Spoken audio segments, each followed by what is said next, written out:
गणेशोत्सव महाराष्ट्र का मुख्य त्योहार है, लेकिन अब इसकी धूम समूचे भारत में है। हर साल महाराष्ट्र के बाहर दूसरे राज्यों में भी गणेश की मूर्तियां स्थापित की जाने लगी है।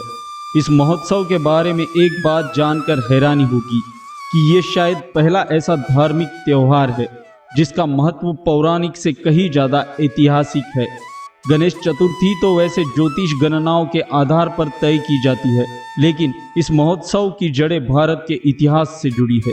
इतिहास में खंगालने पर वैसे तो ऐसा कोई दस्तावेज नहीं मिला जिसमें इस महोत्सव के शुरुआत की जानकारी मिलती हो, लेकिन कहा यह जाता है कि सन 1630 से 1680 में छत्रपति शिवाजी महाराज जी ने इस त्योहार को सबसे पहले पुणे में मनाना शुरू किया था।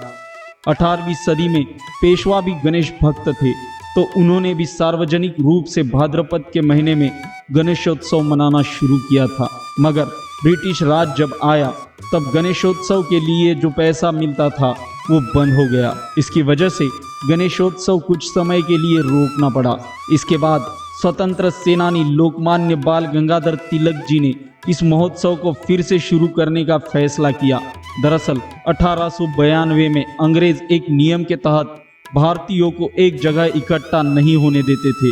तिलक जी ने सोचा कि इस त्योहार के जरिए भारतीयों को एक जगह इकट्ठा किया जा सकता है और इसके जरिए इनमें संस्कृति के प्रति सम्मान और राष्ट्रवाद की भावना जगाई जा सकती है। Study of N Asian God के लेखक रॉबर्ट ब्राउन ने लिखा है कि बाल गंगाधर तिलक जी ने बाद में अपने अखबार केसरी में गणेश जी को ब्राह्मणों और गैर ब्राह्मणों में खाई पाटने वाला बताया। तिलक की इस सोच के पीछे समाज के सभी वर्गों को अंग्रेजों के खिलाफ इकट्ठा करने की नीति थी। मुंबई में लालबाग के राजा सबसे मशहूर गणेश पंडाल है। इस पंडाल में पिछली बार भगवान गणेश को भगवान विष्णु के अवतार का रूप दिया गया था। पिछले कुछ साल कोरोना के चलते लालबाग के राजा के सिर्फ ऑनलाइन दर्शन ही हो पाए थे। मुंबई में लालबाग के राजा के इस पंडाल में सबसे ज्यादा श्रद्धालु दर्शन के लिए आते हैं। लालबाग में साल 1934 से गणेश पंडाल लगाया जा रहा है। परेल में लालबाग मुंबई के व्यापारिक गतिविधियों वाली जगह पर है। यहाँ कुछ दशकों पहले तक कपड़ा मिलों और सिंगल स्क्रीन सिनेमा हॉल ही हुआ करते थे। साल 1900 के दशक की शुरुआत में बड़े और हलचल भरे बाजारों के आने से पहले इस इलाके में लगभग 130 कपास मिलें थी और इसे गिरन गांव या 39 मिलों का गांव कहा जाता था। 1932 के आसपास औद्योगिकरण हुआ और मशीनें आ गई। इससे मजदूरों की नौकरी चली गई और साथ में छोटे मोटे दुकानदारों को नुकसान हुआ। इसके चलते यहाँ रहने वाले विक्रेताओं और मछुआरा समुदाय की रोजी रोटी भी छीन गई।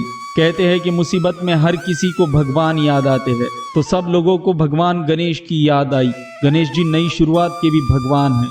बस इसी धारणा के चलते लोगों ने अपनी पूरी आस्था उन्हीं के ऊपर रख दी और अब इसे इत्तेफाक कहे या सौभाग्य, लोगों को जैसे तैसे एक मैदान दे दिया गया जहां वो काम कर ले। बस वही मैदान आज का लालबाग बन गया। 1934 में सब लोगों ने मैदान के एक हिस्से को हर साल के लिए सार्वजनिक गणेश मंडल के लिए रख दिया। तय जगह पर पंडाल लगाया गया और वहीं पर गणेश जी की मूर्ति स्थापित की गई। जो सबसे पहले मूर्ति थी उसमें श्री गणेश जी को मछुआरों की तरह कपड़े पहनाए गए थे। क्योंकि समुदाय में कई मछुआरे थे तो उन्होंने अपने भगवान को अपने रंग में रंग दिया। हालांकि पिछले कुछ सालों से गणेश जी को कई अवतारों में वहां स्थापित किया गया। फिर गणेश जी को राजा की भी उपाधि दे दी गई। 1935 से एक ही परिवार लालबाग राजा यानी कि गणेश जी की मूर्ति बना रहा है। साल 1935 में पहली बार मधुसूदन डी कामली ने मूर्ति बनाई थी। उन्हें सबसे पहली बार श्री गणेश जी की मूर्ति बनाने का सौभाग्य प्राप्त हुआ था। तब से उन्हीं का परिवार ये मूर्ति बनाता आ रहा है। कामली जी के यहाँ कई फिल्मी सितारों की भी मूर्ति बनी है। शिल्पा शेट्टी की गणेश मूर्ति भी यहीं पर बनती है और उसका पेटेंट भी कराया गया है। मुंबई में लालबाग के राजा की इतनी साख है कि लोग न केवल देश बल्कि विदेश से भी लालबाग के दरबार में हाजिरी लगाने जाते हैं। दोस्तों, आप लोग भी एक बार महाराष्ट्र को विजिट जरूर देना और लालबाग के राजा का दर्शन जरूर करना। लालबाग के राजा जी के बारे में जितना भी कहे उतना कम ही है। इस पर मैं अपनी अगली वीडियो में विस्तार रूप से जानकारी दूंगा। तब तक आप हमारे वीडियो को लाइक और चैनल को सब्सक्राइब जरूर करें। Thanks for the watching.